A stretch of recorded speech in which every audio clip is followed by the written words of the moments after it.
8 বছরের একটা বাচ্চা ছেলে 1 টাকার একটা কয়েন হাতে নিয়ে দোকানে গিয়ে বলল, আপনার দোকানে কি আল্লাহকে পাওয়া যাবে? দোকানদার এই কথা শুনে কয়েনটি ছুঁড়ে ফেলে দিল এবং ছেলেটিকে তাড়িয়ে দিল। ছেলেটি পাশের দোকানে গিয়ে 1 টাকা দিয়ে চুপচাপ দাঁড়িয়ে রইল। দোকানদার বলল, এই ছেলে, 1 টাকা দিয়ে তুমি কি চাও? ছেলেটি বলল, আমি আল্লাহকে চাই, আপনার দোকানে আছে? এই কথাটি শোনার পরে দ্বিতীয় দোকানদারও তাকে তাড়িয়ে দিল। কিন্তু অবুঝ এই ছেলেটি হাল ছাড়ল না, একটার পর একটা দোকানে ঘুরতে লাগলো।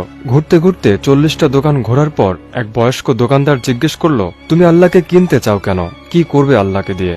এই প্রথম কোনো দোকানদারের মুখে এরকম প্রশ্ন শুনে ছেলেটির চোখে মুখে আশার আলো ফুটে উঠল। নিশ্চয়ই এই দোকানে আল্লাহকে পাওয়া যাবে। হতচকিত কণ্ঠে উত্তর দিল, আমার তো বাবা নেই, এই দুনিয়াতে আমার মা ছাড়া কেউ নেই। ডাক্তার বলেছে একমাত্র আল্লাহই পারে আমার মাকে বাঁচাতে। আপনার দোকানে কি আল্লাহকে পাওয়া যাবে? দোকানদার বলল, হ্যাঁ পাওয়া যাবে। কত টাকা আছে তোমার কাছে? ছেলেটি বলল, মাত্র 1 টাকা। দোকানদার বলল, সমস্যা নেই, 1 টাকাতেই আল্লাহকে পাওয়া যাবে। দোকানদার বাচ্চাটির কাছ থেকে 1 টাকা নিয়ে খুঁজে দেখল 1 টাকায় 1 গ্লাস পানি ছাড়া বিক্রি করার মতো কিছুই নেই। তাই ছেলেটিকে ফিল্টার থেকে 1 গ্লাস পানি ধরিয়ে দিয়ে বলল, এই পানিটা খাওয়ালেই তোমার মা সুস্থ হয়ে যাবে। পরের দিন একদল মেডিকেল স্পেশালিস্ট ঢুকলো সেই হাসপাতালে। ছেলেটির মায়ের অপারেশন হলো। খুব দ্রুতই তিনি সুস্থ হয়ে উঠলেন।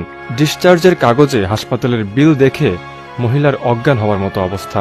ডাক্তার ওনাকে আশ্বস্ত করে বললেন, টেনশনের কিছুই নেই, একজন বয়স্ক ভদ্রলোক আপনার সব বিল পরিশোধ করে দিয়েছে, সাথে একটা চিঠিও দিয়েছেন।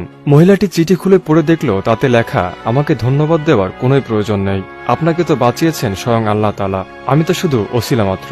বরং ধন্যবাদ দিলে দিন আপনার অবুঝ বাচ্চাটিকে, যে 1 টাকা হাতে নিয়ে অবুঝের মতো আল্লাহকে খুঁজে বেরিয়েছে। তার বুক ভরা বিশ্বাস ছিল একমাত্র আল্লাহই পারে আপনাকে বাঁচাতে। এরই নাম বিশ্বাস, এরই নাম ঈমান।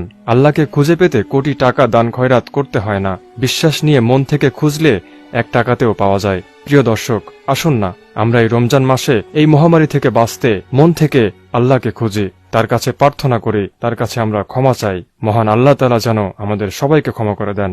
আমিন।